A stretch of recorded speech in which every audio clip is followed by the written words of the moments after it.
Today I'm going to read you a book by Butterworth, and it's called Seahorse, the Shyest Fish in the Sea.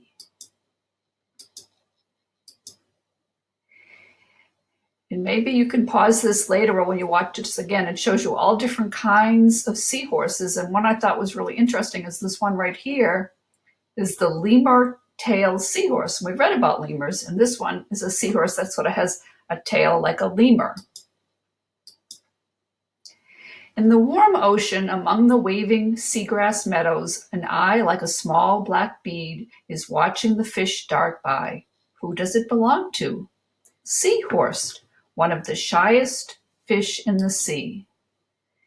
Seahorse has a head like a horse, a tail like a monkey, and a pouch like a kangaroo. This one is a barber's seahorse. He has tiny prickles down his back like a dragon. He may not look much like a fish, but that's what he is. Seahorse swims upright. He moves himself through the water with the little fins on his head and the larger one on his back. He can only swim slowly, so if a hungry snapper cruises by looking for a snack, Seahorse does something very clever. He holds still and he changes color. See, now you see him till he's almost invisible, and now you don't. Every day at sunrise, Seahorse swims slowly off to meet his mate. They twist their tails together and twirl gently around, changing in color until they match. Today, Seahorse's mate is full of ripe eggs. The two of them dance till sunset, and then she puts her eggs into his pouch. Seahorse sways about to get the eggs settled in, then seals his pouch shut tight. Seahorses are the only male fish to get pregnant like this, growing their young inside their own bodies.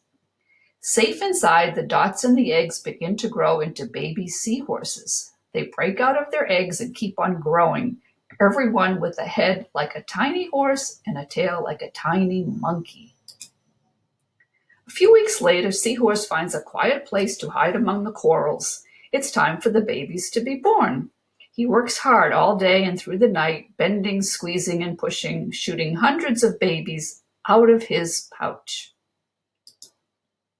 They swirl around him in the water like smoke. Two of the babies hang on to Dad's nose for a while.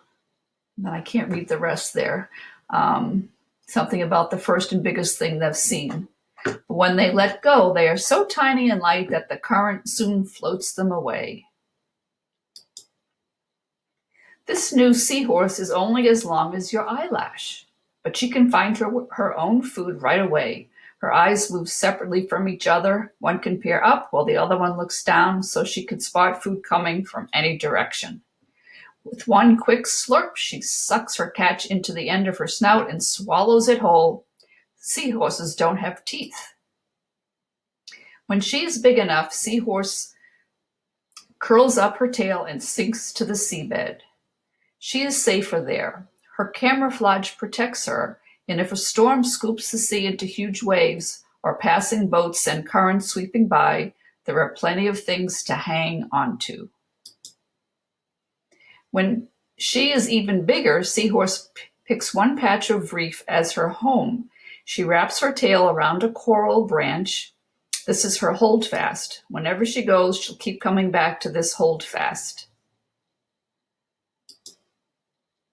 In a few months, this little seahorse will be ready to mate. She'll spend the rest of her life on the reef, watching for food, meeting her mate, and trying to stay almost invisible.